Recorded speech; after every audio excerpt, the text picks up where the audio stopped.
Assalamualaikum warahmatullahi wabarakatuh. Perkenalkan, nama saya Dedan Masurin Nugroho. Hari ini saya akan membawakan suatu materi yang bersifatnya praktek untuk menyelesaikan tugas dari Pak Darman, yaitu Intermediate Engine System. Baik, eh, bisa dilihat ke bagian bawah.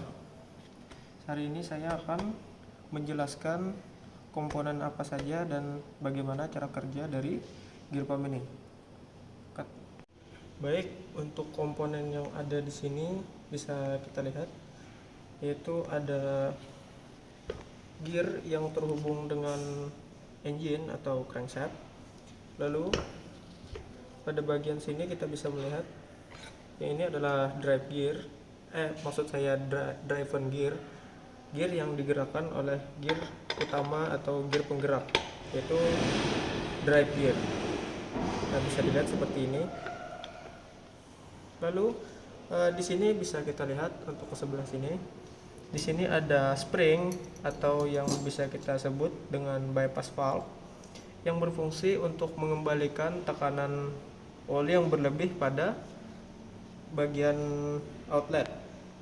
Jadi tidak membebani pada komponen, lalu mengembalikan ke dalam inlet kembali.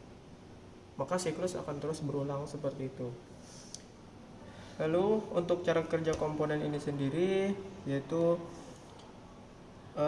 gear pump ini menerima tenaga melalui engine yang menyebabkan fluida atau oli terhisap melalui suction bell untuk menyaring kotoran yang lebih besar terendap dalam tank atau reservoir, lalu memasuki bagian inlet pump. Kita bisa membandingkan antara kedua inlet dan outlet. Kalau inlet bisa diidentifikasi dengan diameter yang lebih lebar maksud saya di bagian sebelah sini. Lalu pada bagian outletnya memiliki diameter yang lebih kecil. Baik, kita lanjutkan untuk proses cara kerjanya.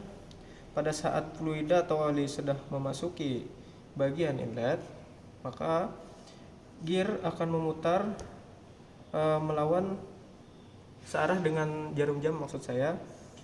Lalu oli yang memasuki inlet tadi akan memutar memasuki sebelah bagian atas dan bawah housing dan diteruskan ke dalam outlet.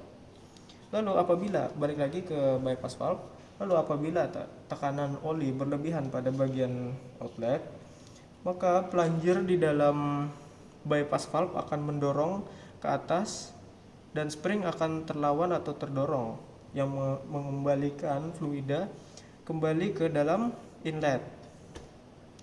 Lalu siklus akan terus berulang agar komponen tetap terjaga dan tidak terjadi.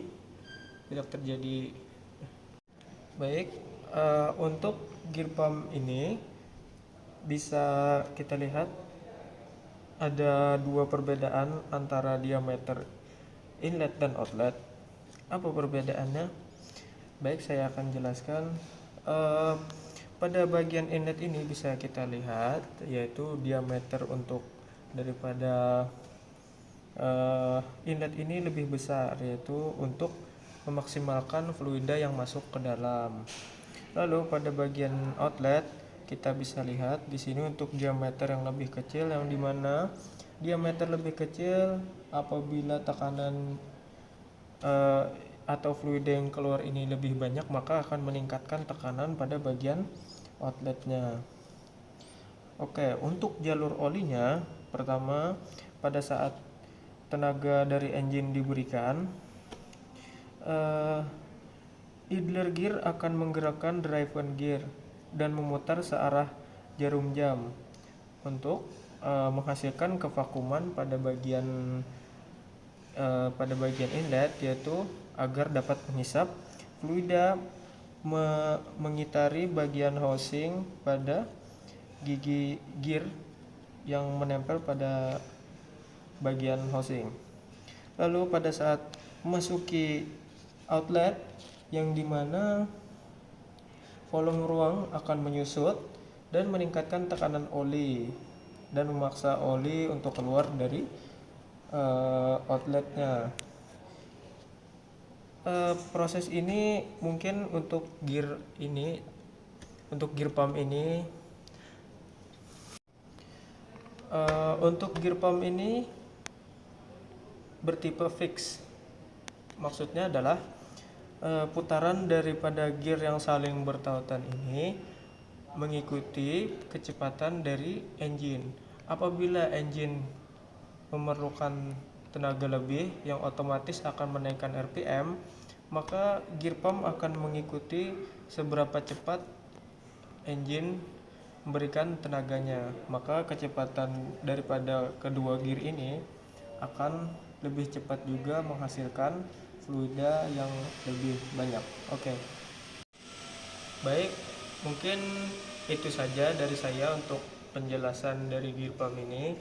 Apabila ada kekurangan dalam penyampaian materi atau kesalahan dalam pengucapan nama-nama komponen atau cara kerja, mohon dimaklumi karena saya juga masih belajar di sini. Sekian, terima kasih. Saya Adi Darmasulo Nugroho. Terima kasih telah menyaksikan video saya. Wassalamualaikum warahmatullahi wabarakatuh.